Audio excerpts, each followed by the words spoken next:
Cash jobs, 1099 subcontractors, a home office deduction. If you run a contracting or trades business, you probably touch all three of these, and none of them are wrong to have. Quick note before we get into it, I'm an AI avatar of Askia Roberts, a licensed CPA. Every word here was written and approved by the real me. This isn't a video about being scared of the IRS. It's a video about the difference between the clean version of these three things and the messy version, and because only one of those versions is what tends to draw a second look. First, cash jobs.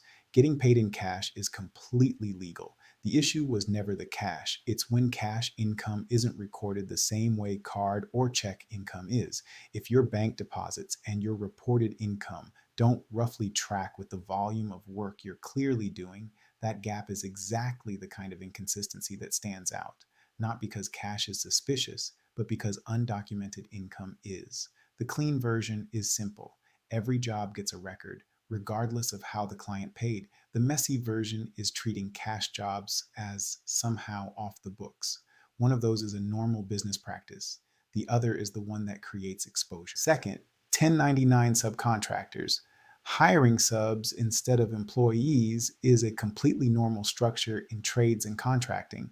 The issue is misclassification. Treating someone as a 1099 subcontractor when the actual working relationship looks like an employee, set hours, provided tools, direct day-to-day supervision, no ability to work for other clients. The test isn't what's convenient for payroll. It's how much control you actually exercise over how the work gets done. The clean version documents the relationship, a written agreement, the sub using their own tools and setting their own schedule where possible. The messy version is calling someone a 1099 because it's simpler, when the real relationship says otherwise.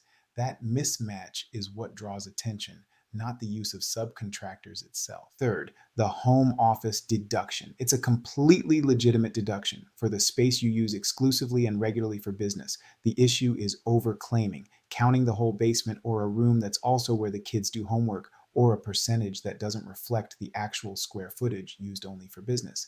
The clean version measures the actual space, keeps it consistent year to year, and can be explained in one sentence.